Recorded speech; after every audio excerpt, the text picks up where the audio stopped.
Hello everyone, कसे आहात सगळे. जसं तुम्हाला माहिती आहे की मागच्या वेळेस आम्ही अक्षरधाम नाही जाऊ शकलो बिकॉज गुगल मॅप्सनी असा रस्ता दाखवला ज्याच्यामुळे आम्ही ट्रॅफिकमध्ये खूप फसलो. त्यामुळे अक्षरधामची एंट्री बंद झाली होती. म्हणून आम्ही परत आज नैनितालवरून दिल्लीला स्टे केलेला आणि संध्याकाळी लाईट शो बघायचा होता. त्यामुळे सकाळचा टाईम होता, तो फ्री होता. म्हटलं काय करायचं, म्हणून आम्ही सर्व एम्बेसीज परत बघितले आणि विचार केला की सरोजिनी नगर जाऊया. त्यामुळे आम्ही तिकडे कार पार्क केली, सरोजिनी नगरमध्ये थोडीफार शॉपिंग केली, लंच केला आणि मग गेलो अक्षरधामला एंट्री बंद व्हायच्या आधीच. बिकॉज आम्हाला आज ती रिस्क घ्यायची नव्हती, म्हणून आम्ही आधीच गेलो. पूर्ण अक्षरधाम छान एक्सप्लोअर केला.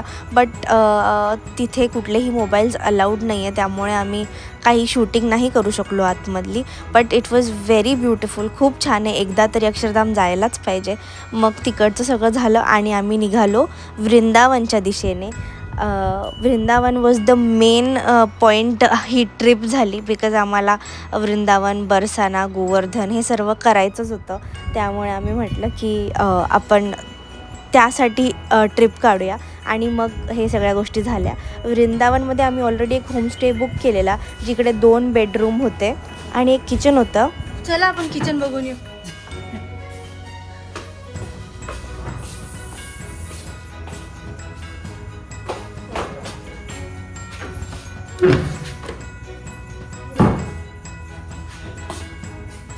रात्र झालेली, खूप उशीर झालेला.